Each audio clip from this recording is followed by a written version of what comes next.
My name is Dory Nason. I'm an assistant professor in the First Nation Studies program and the Department of English. I'm also affiliated with the Institute for Race, Gender, Sexuality, and Social Justice. What I get excited about exposing students to are stories about remarkable people in history, but also contemporarily. For example, in my Indigenous Feminisms course, I try to expose students to historical figures that they might not have ever heard about, who were really fierce in terms of their intellect, but also in their writing and their public persona, because we often don't get that kind of information about Native women in history. Native studies has been a passion of mine because of my father's ancestry. My father grew up on a reservation in northern Minnesota, but I think also too my mother's ancestry. She's Indigenous as well, from Mexico, and they always had such great family stories.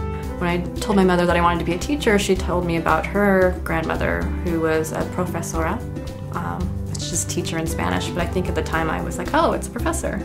So I always wanted to be my parents didn't finish high school, and it shocks my dad every day that anyone would be interested in Native culture, because that's not his experience. Winning this award really is something that gives validation to not just me, but to the students who've chosen to take First Nation Studies courses, but also the discipline of Indigenous Studies.